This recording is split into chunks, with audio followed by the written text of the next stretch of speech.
오늘은 로마서를 좀 보겠습니다.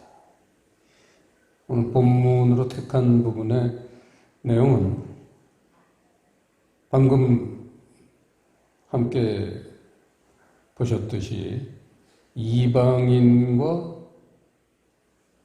이스라엘인과의 관계입니다.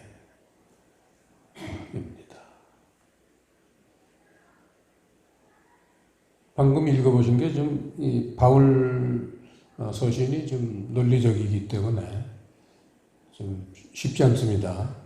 한두 번 읽어서 이렇게 팍 들어오지 않습니다. 그런데 우선 이 말씀을 좀 우리가 깊이 보려면은 바울이 뭘 얘기하고 계신가 그거부터 좀 살펴봐야 될 것 같아서 바울의 의도부터 먼저 한번 살펴보겠습니다. 이게 무슨 얘기냐면 지금 이방인에 대한 얘기예요. 이방인의 구원이 오늘 이 파라그래프의 주제입니다. 제목입니다. 이방인의 구원. 그런데 내용인즉슨 이스라엘 사람들하고 이방인을 비교하면서 이방인도 이스라엘 백성이라는 영적인 하나님 백성이 얘기하는 겁니다.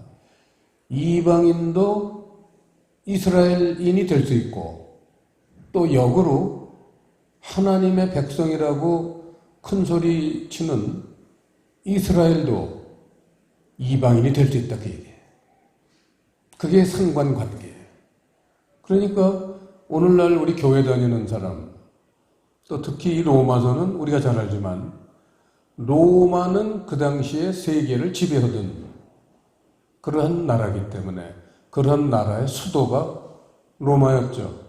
그 모든 길은 로마로 통한다. 그 정도로 끝발이 아주 강한 모든 군사, 정치, 문화, 경제 모든 그런 것들이 이 이태리 또 이 로마에 집중되어 있던 그러한 시대, 사도 바울이 항상 그 하나님에게 은혜를 입어서 정말 7달 반에 난 사람보다도 못한 본인이 그렇게 생각을 하시더라고요. 그러한 참 팔짝동이가 하나님에게 은혜를 입어서 사도가 돼가지고 예수님의 12제자들은 그 이스라엘 사람들을 향해서 복음을 전하게 하셨지만 자기는 이방인에게 복음을 전하게 하는 그런 사도가 됐습니다. 그래서 이제 감회가 상당히 깊죠. 그러한 감회가 깊은 속에서 자기의 사역이 뭔지, 이방인의 사역이 뭐고, 자기 조국, 자기의 동족인 이스라엘 사람들은 어떻게 자기가 생각을 해야 되는지 그런 그 양면성을 품으면서 지금 기록한 책이 로마서입니다. 왜냐하면 가장 세상적이고 가장 타락했던 때가 바로 로마일 거 아니에요. 거기 다 모여 있으니까 돈이고 뭐고 좋은 건 거기 다 모여 있으니까 이스라엘로 치면 여리고 같은 데지 뭐예요. 우리 서울로 치면은 강남 압구정동 같은 데지 뭐예요. 좋은 나이트클럽, 물 좋은 곳은 거기 다 있습니다. 그런 곳을 꼭 복음을 전하고 싶었던 거예요. 바울이. 정말 가장 타락한 곳, 그곳에도 복음이 전해졌으면 좋겠다.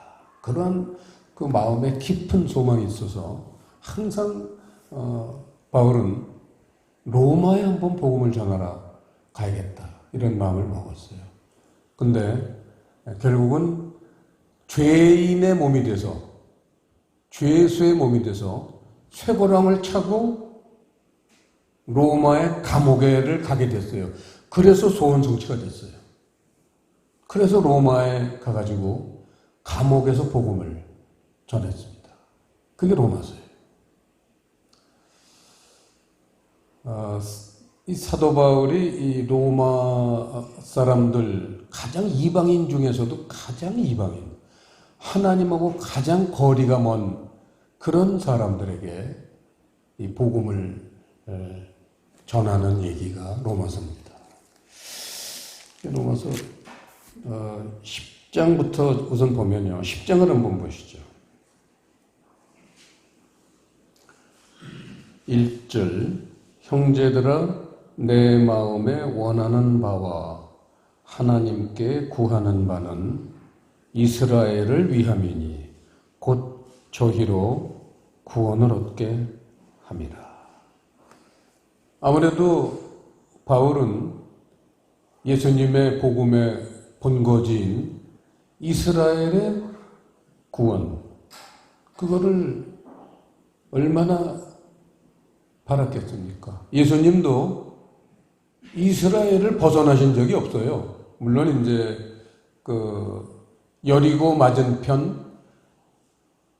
맞은편이면은 모압 땅인데 거기 이제 병든 자들 고치라 이렇게 가끔가다 배 타고 건너가시고 그랬는데 그거는 사실은 그 옛날에는 이스라엘 땅이었어요. 근데 그 후에는 이제 모압. 그 전에는 모압 땅이었고 예수님이 계실 때는 12지파에게 하나님이 나눠준 땅 중에 하나죠. 모압. 거기가 이제 갈릴리 맞은편인데 지금은 그게 이제 요르단 갈릴리의 저쪽 땅은 전부 요르단이에요. 소위 성경에 나오는 약복강이라든지 그런 전부 그건 요르단 땅이 됐습니다. 이제 그런 속에서 예수님은 이스라엘을 벗어난 적은 없으세요.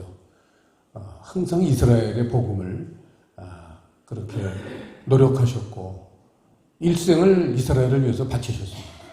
그러한 예수님의 그 자세 때문에 사도인 바울도 이방인의 사도로 명함은 받았지만 늘 마음속에는 자기 동족, 자기의 친족 이스라엘의 구원을 바랐다는 거예요. 근데 2절 보시면요. 내가 증거하노니 저희가 하나님께 열심히 있으나 지식을 좇은 것이 아니라. 여기서 지식이라는 단어는 무슨 지식이겠어요? 하나님의 지식이지. 그렇죠. 이젠 이런 건 눈에 그냥 보여야 돼요. 이스라엘 백성들이 예수님 본거장의 국가의 백성들이면서 또 소위 그 몇천 년 전부터 여호와 하나님의 백성, 출애굽 때부터 하나님의 백성으로 수천 년간 살면서도 하나님의 지식을 좇은 게 아니라 3절 시작 하나님의 의를 모르고 자기 의를 세우려고 힘써 하나님의 의를 복종치 아니하였느니라. 하나님의 지식에 이 신앙의 바탕이 되질 않으면 자기 의를 의지해서 살지 하나님의 의를 의지해서 살지 못해요. 자기 의라는 게 뭐예요? 쉽게 말하면 내 주먹을 믿으라고요. 내 주먹을 믿어라. 내가 얼마나 똑똑한 사람인데 뭘 더 바랄 게 뭐가 있어. 내 주먹 믿고 살면 먹고 살만한 거야. 이게 자기 의예요. 내 생각, 내 사고방식, 내 마음, 내가 하는 모든 일, 모든 나 최고라는 거예요. 그게 자기의 그런 겁니다.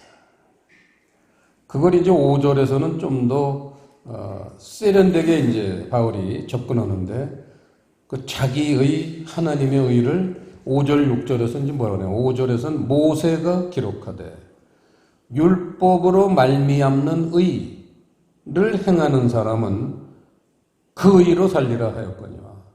그래서 이 자기의라는 게 내 주먹을 믿으려는 게 진짜 자기 주먹 믿으려는 게 아니라 하나님 율법 말씀을 중심으로 한 그런 의 생활을 하는 게 이스라엘 백성들이에요.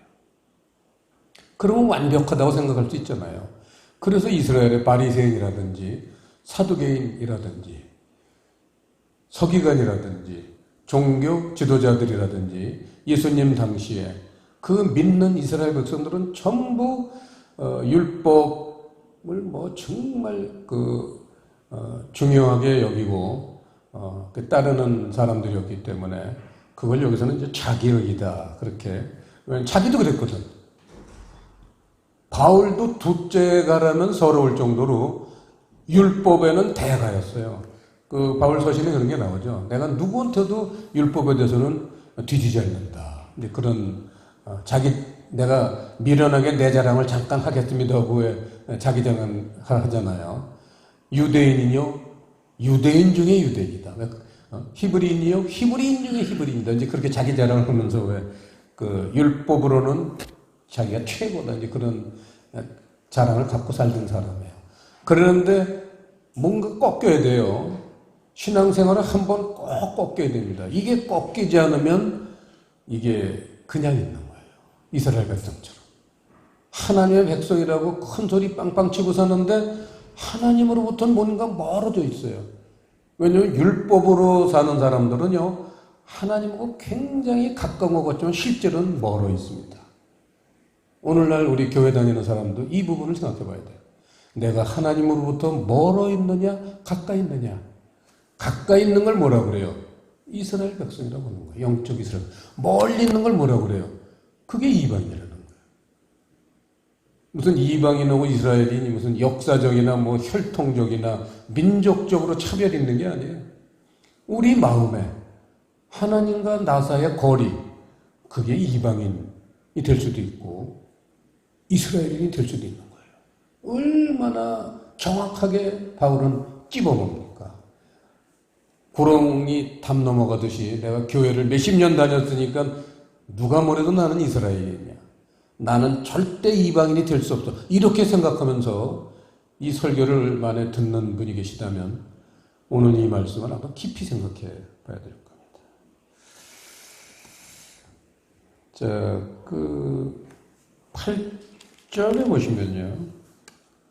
그러면 무엇을 말하느냐? 말씀이 내게 가까워 내 입에 있으며 내 마음에 있다 하였으니 곧 우리가 전파하는 믿음의 말씀이라. 자, 이 8절에 나오는 말씀이라는 단어는 제가 오늘 칠판에 쓰진 않았지만 당연히 뭐겠어요? 흐레마예요. 로고스가 아니에요. 흐레마.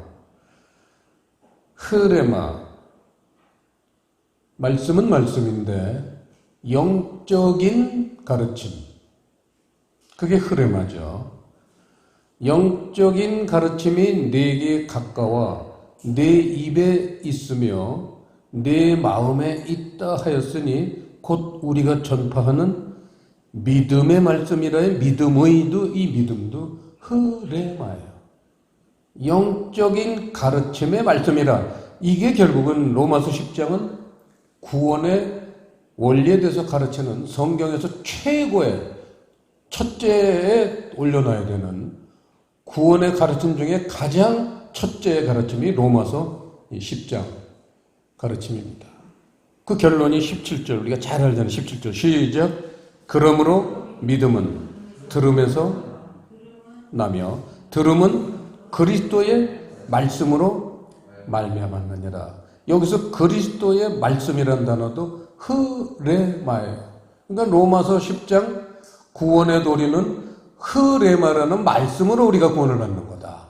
그런데 이스라엘 사람들은 율법으로 구원을 받고 있다고 생각한다. 그러니까 하나님으로부터는 아주 멀리 떨어져 있는 거예요. 그 얘기예요.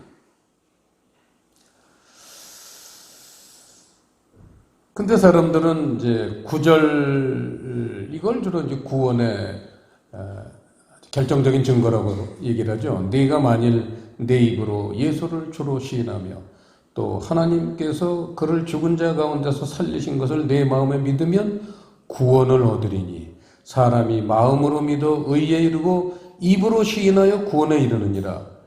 맞는 얘기도 9절, 10절, 이게 이제 구원의 원리. 저도 옛날 평신도 때 제가 출석하던 교회에서 이제 처음 교회 나갔는데 우리 사모님 이제 치맛자락 붙잡고 이제 따라 나갔어요. 사모님은 그때 한 1, 2년, 몇 년 되셨어요.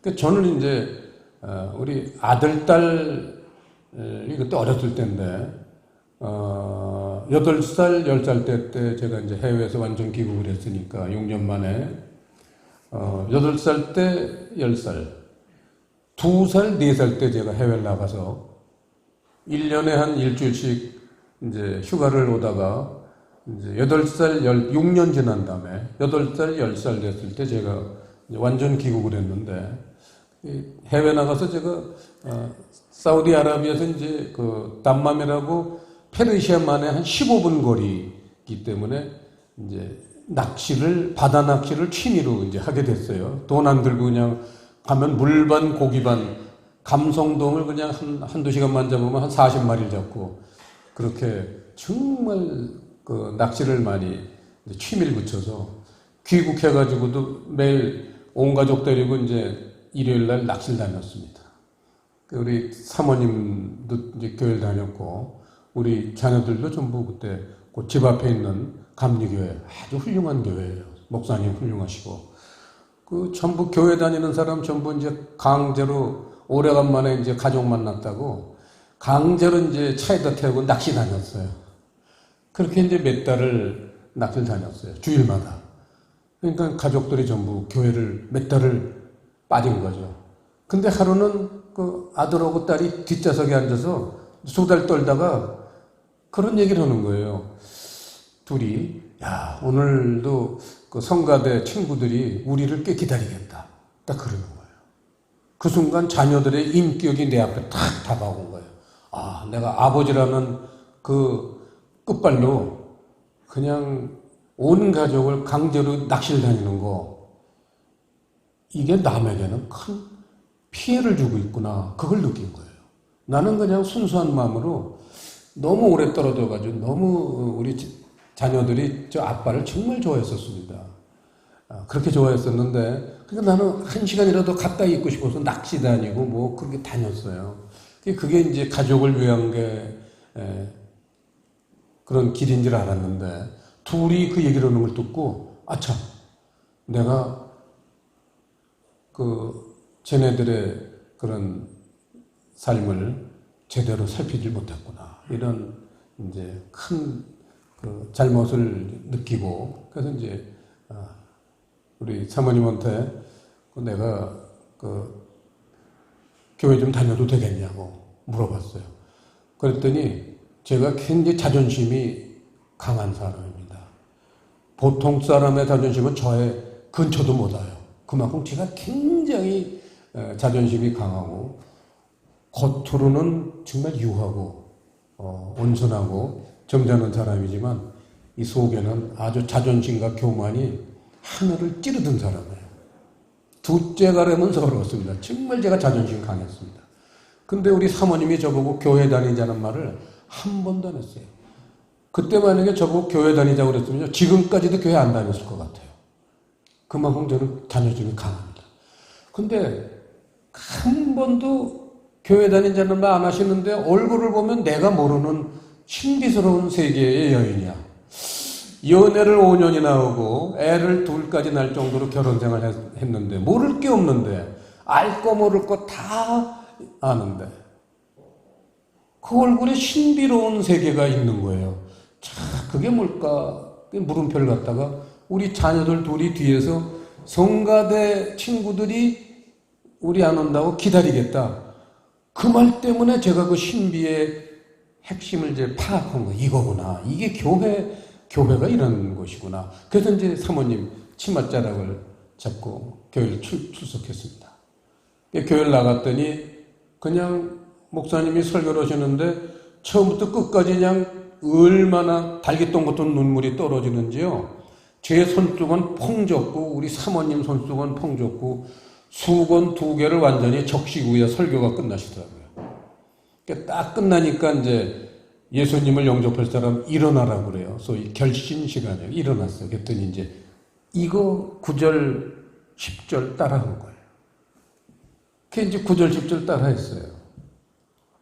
그랬더니 인생 구원 받았습니다. 그러고 그냥 그 교회가 좋은 겁니까? 좋은 큰 교회입니까? 그 교인들이 그냥 수만 명 교인들이 박수를 치면서 구원을 축하해 줬어요. 그게 난 구원 받았는 줄 알았어요. 그래서 이제 정말 큰 소리 치고 그렇게 신앙생활 했었습니다. 지금도 대동소이해요.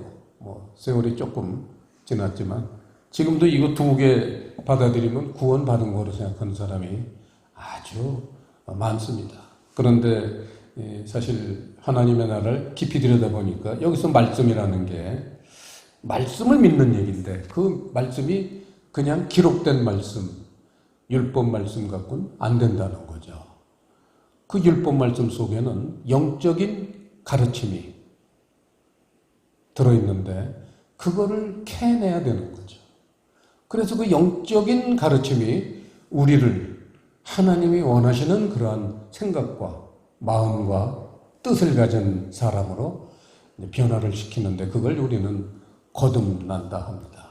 입술로 그냥 따라했다고 거듭나는 게 아니라 우리의 인격체가 변화가 와야 된다는 거죠. 생각부터, 마음부터, 그래서 삶까지 그러한 달라져야 되는데 영의 가르침이라는 건 하나님 나라의 여러 기본 질서들이에요. 우리는 이 세상 살 때 이 세상의 법과 법규와 질서 그런 걸 따라 살잖아요. 건너는 길로 건너야지 뭐 다른 데로 건너면 벌칙금 물고 그런 식으로 대한민국에 산다. 대한민국의 헌법과 법을 따라야 되듯이 하나님 백성이 되려면 하나님 나라의 법을 따라야 되는데 하나님 나라의 법은 그렇게 숨겨져 있어요. 영적인 세계이기 때문에. 하나님 세계는 절대 육적인 세계가 아닙니다. 천국은 영적인 세계라 그 법과 질서도 전부 영적인 말씀이에요. 영적인 가르침이에요. 그걸 우리가 이제 캐내서 내 걸로 소화시킬 때 그걸 이제 이스라엘입니다. 그렇게 되지 않은 사람을 교회를 50년 다녔어도 뭐라고? 이방인이다. 이방인. 그게 이방인과 이스라엘인의 차이예요. 그게 오늘 이제 이 로마서의 주제입니다. 그러면서 이제 이 16절 보시면요. 아주 중요한 단어가 나오는데 16절 시작. 그러나 저희가 다 복음을 순종치 아니하였도다. 이사야가 가로되 주여 우리의 전하는 바를 누가 믿었나이까 하였으니 그러므로 믿음은 들음에서 나며 그거예요. 그래서 이사야 시대에도 뭐가 있었습니까? 복음이 있었어요. 이 복음에다가 색연필을 마구마구 한 12가지 색 칠해놔야 됩니다. 이제까지 봤던 그 흐레마라는 말씀이 16절에 오면서 복음이라고 바뀌는 거예요. 그래서 복음이 우리를 구원하는 거예요. 그러니까 로마서 1장 16절 우리가 늘 보듯이 복음이 구원하는 능력이 있다 그랬잖아요. 그런데 이스라엘 백성들은 16절 그러나 저희가라는 건 지금 이스라엘 사람들 얘기예요. 저희가 다 복음을 순종치 아니한 거예요. 뭐만 순종했어요? 율법만 순종했어요. 율법은 순종하고 만약에 복음을 순종하지 아니하면 그 사람들은 구원을 얻지 못한다. 그 얘기를 지금 하고 있습니다. 그러면서 이사야 말씀을 인용을 했어요. 이사야서 28장 16절을 인용했는데 그게 이사야 시대에도 복음이 있었다는 거죠. 그러면서 18절 보세요. 그러나 내가 말하노니 저희가 듣지 아니하였느냐? 그렇지 아니하다. 이스라엘 사람들이 복음을 안 들었다고 생각해요. 신약 시대에만 예수님이 복음을 전하셨다. 그때부터 복음은 시작됐다. 이렇게 생각하는데 그 18절 말씀 비읍 어디를 인용한 거냐? 비읍을 밑에 보시면요. 10편 19편 4절. 10편 19편은 누가 기록한 책입니까? 한번 보세요. 10편 19편 보세요.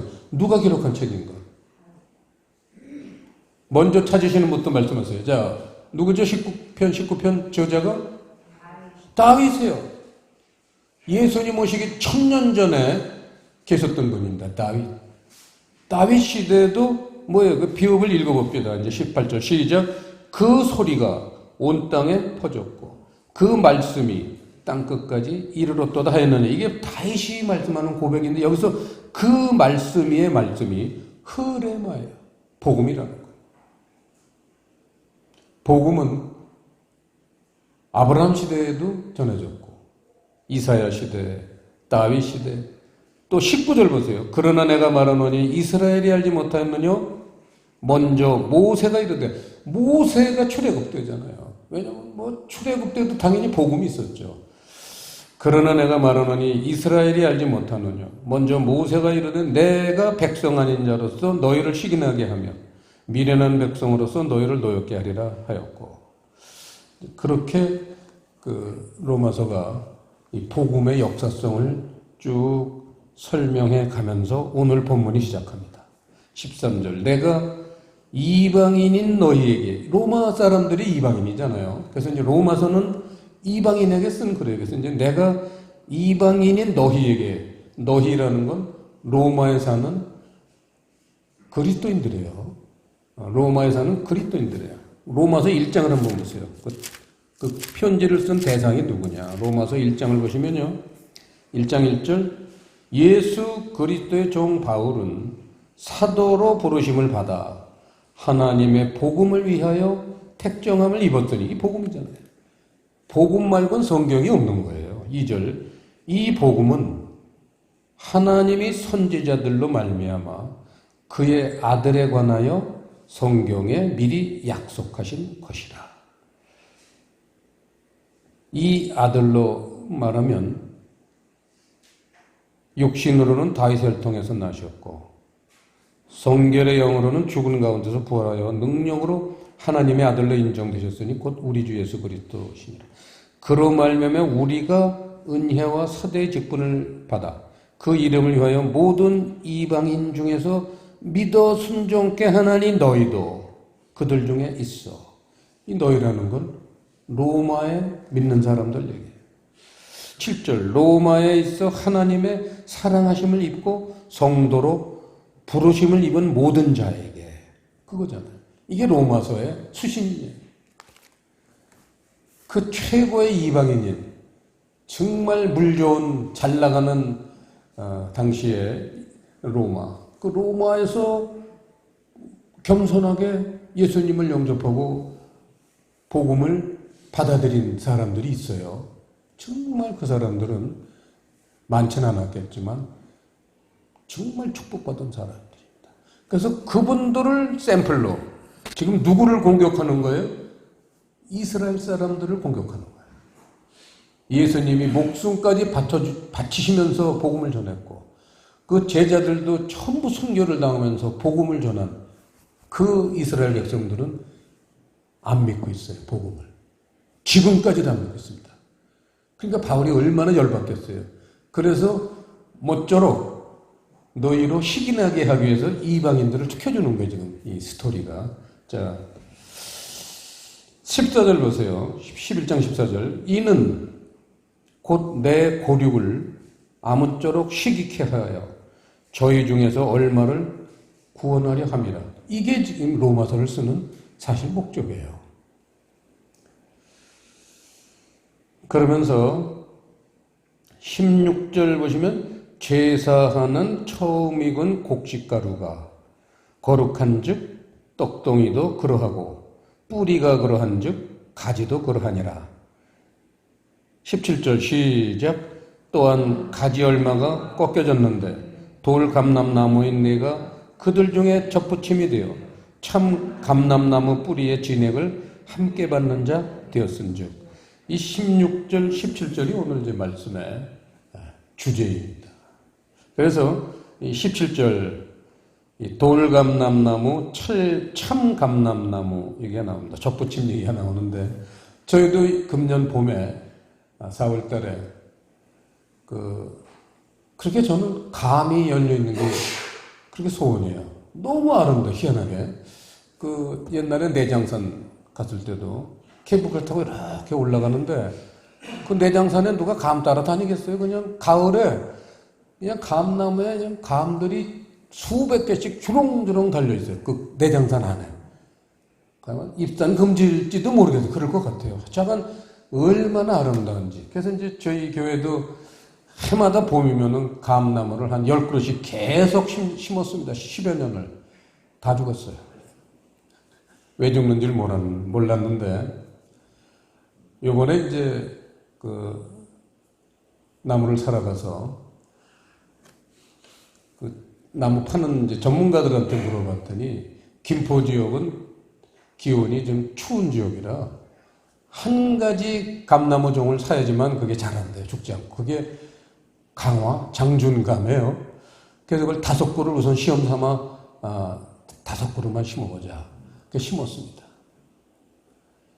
5그루가 지금 다 잎이 났어요. 살았다는 얘기죠. 우리 이충현 집사님이 비워버린 밤나무 제가 아까워서 10그루를 사다가 심었습니다. 9그루가 살았어요. 1그루는 죽었어요.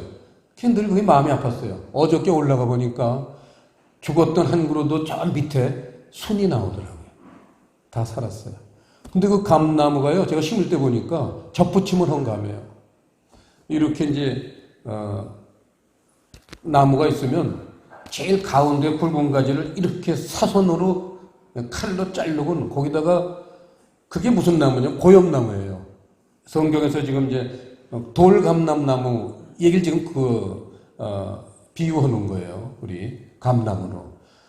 고엽나무라고 왜 동글동글 요만하게 열리는 나무가 처음에 자랄 땐 이파리니 뭐니 전부 감나무 같아요. 제가 여기 10여 년 동안 심었던 감나무가 전부 고엽나무였어요. 추위에 죽긴 죽었지만 요 교회 바로 앞에 있는 여기 나무도 고엽 많이 열렸었잖아요. 그게 감나무 8년생 10만 원이나 주고 8년생을 심은 건데 나중에 쫙 보니까 이게 고엽나무야. 왜냐면 가운데 접붙인 게 살아나지 못하면 그대로 고엽나무가 돼요. 그 얘기를 지금 하는 거예요, 성경이. 고엽나무하고 감나무의 차이가 뭐냐? 고엽나무에다가 가운데 그 가장 굵은 줄기를 사선으로 딱 자르고 감나무 가지를 하나 갖다가 이렇게 접붙이고는 그걸 이 헝겊으로 칭칭 감아요. 그래서 그게 접붙였던 데서 이파리가 나면 그 나무가 사는 거예요. 살아나되 이름이 감나무로 살아나요. 실제로 감나무가 감이 열립니다. 그런데 그 접붙였던 게 살아나지 못하면 가지가 그냥 죽어요, 보면 이렇게. 이파리가 안 나요. 이 나무는 원래 살아있던 고엽나무니까 여기서 이파리가 나요. 그러면 고엽나무예요, 그냥. 그 시장에서 사온 게 전부 가짜예요. 그 요번에는, 거기 뭐죠? 화성상거리 판, 거기, 예? 산림조합. 김포시 산림조합에 가서 샀어요. 그랬더니 진짜를 판 거예요. 모르죠. 이제 키워봐야지 알지만.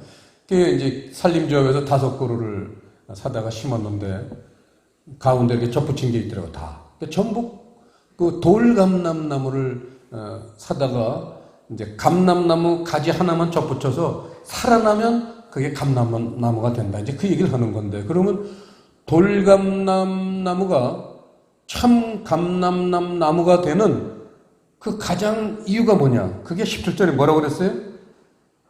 참 감람나무 뿌리에 진액을 받으면 돼.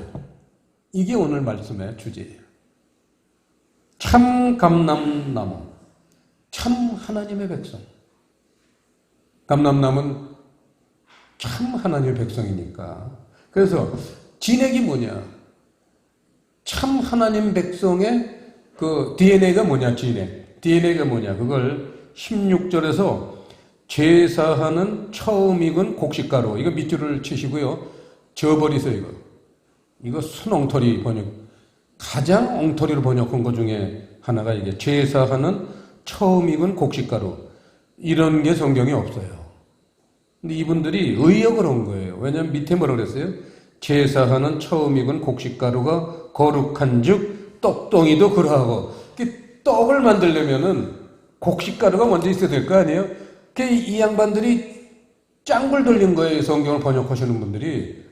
그러면 이게 곡식가루가 거룩하니까 그걸로 만든 떡덩이도 거룩한가 보다.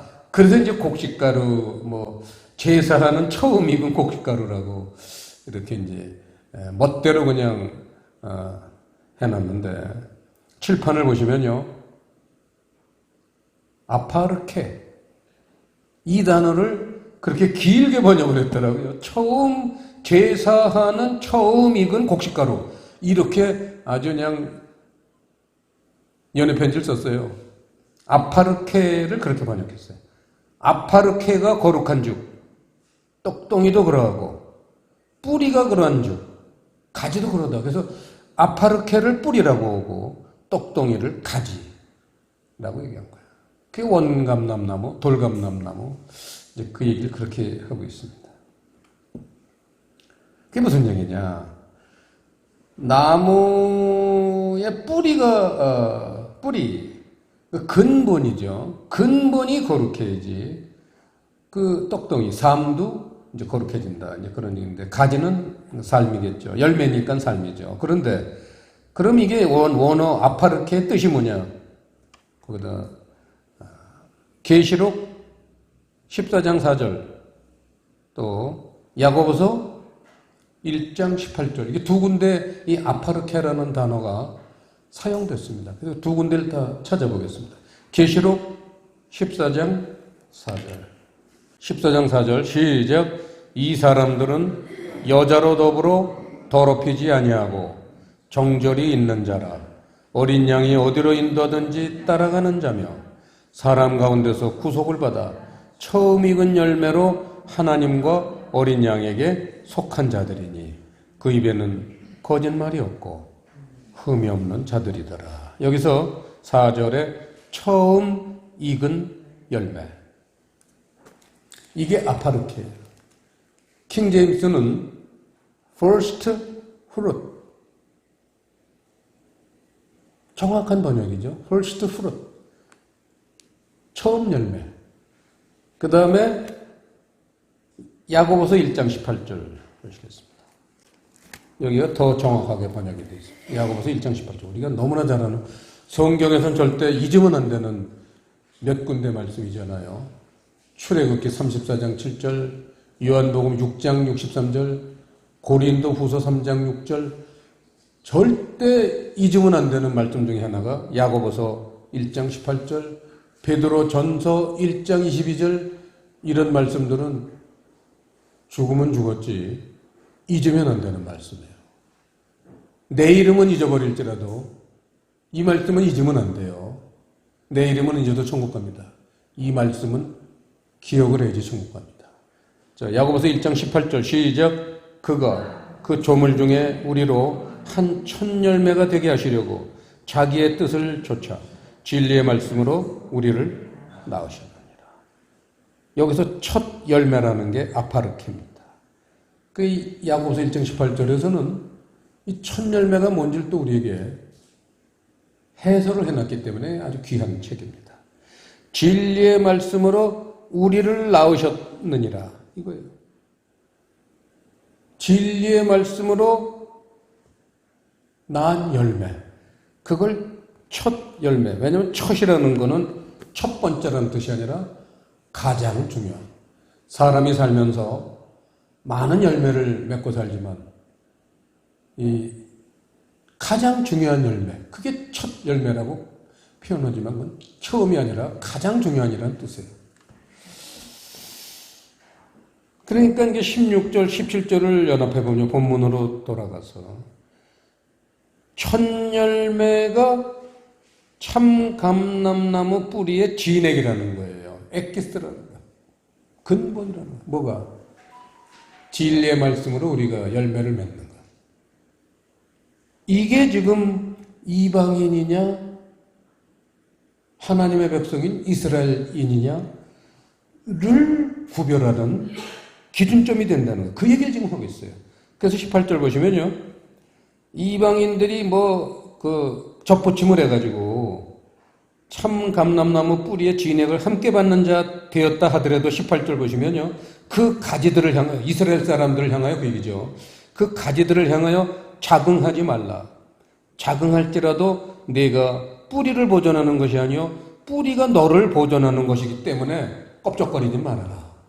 구원받았다고 껍적거리지 말아라. 그래서 껍적거리지 말아야 할 두 가지 이유. 첫째가 이스라엘을 네가 접붙임해가지고 진짜 이스라엘 사람이 됐다 하더라도, 이방인이 이스라엘 사람, 하나님의 백성이 됐다 하더라도 그게 네가 잘나서 온 게 아니라 그 뿌리.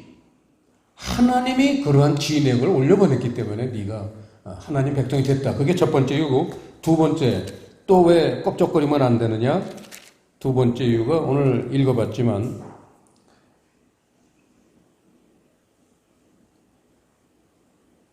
24절 시작. 네가 원 돌감람나무에서 찍힘을 받고 본성을 거스려 좋은 감람나무에 접붙임을 얻었은즉 원가지인 이 사람들이야 얼마나 더 자기 감람나무에 접붙이심을 얻으랴. 네가 이스라엘 사람 됐다고 영원 무궁한 거 아니다. 네 마음이 조금만 이 진리에서 벗어나고 하나님에게서 멀어지면 원감람나무인 이스라엘 백성도 찍어버리신 하나님이 너희 이방인 찍어버리는 건 일도 아니다 그 얘기예요. 하나님 백성 됐다고 교만하면 안 돼. 더 겸손해가지고 원감람나무도 치셨는데 나는 얼마나 더 쉽게 치실까? 그래서 20절 끝에 보면 왜 높은 마음을 품지 말고 도리어 두려워하라. 이런 자세로 살려는 거예요. 얼마나 바울 사도의 가르침은 정말 구석구석까지 우리를 말씀하십니까? 그래서 이제 그런 이방인과 이스라엘 그런 두 종류의 믿는 자들이 있는데 22절 보시면 하나님은 두 모습으로 나타나는데 인자와 어미 이런 두 각각 다른 모습으로 나타나시는데 어미라는 거는요 제가 쓰진 않았는데 단호함, 엄격함, 준엄 이런 뜻이에요. 하나님은요 인자한 하나님으로 나타날 수도 있고 어미한 하나님, 단호하고 엄격하신 하나님으로 나타나실 수도 있어요. 그 엄격한 하나님, 어미한 하나님을 이제 우리 다른 곳에서 뭐라 하냐면 도적같이 오시는 주님, 있는 것도 뺏어라. 도적이라는 건 있는 건 다 뺏어가요. 도적같이 오시는 주님이 있고 구원하시러 오시는 주님이 있어요.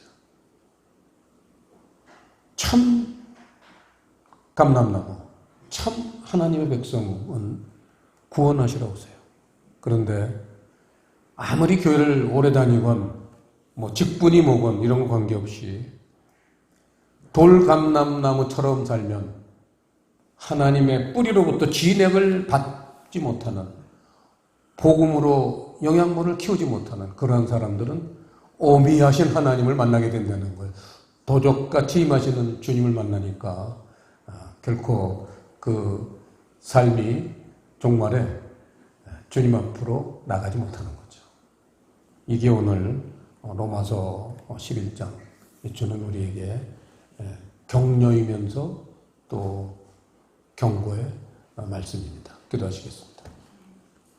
아버지 하나님, 오늘 로마서 10장, 11장 말씀을 통해서 이방인과 참 이스라엘 사람들의 구별점에 대해서 소상하게 저희들에게 가르쳐 주셨사오니 이 말씀이 우리를 영혼의 양식이 되어서 늘 천국으로 인도받는 귀한 성도들이 되도록 복을 내려주시고 또 복을 내려 주시옵소서.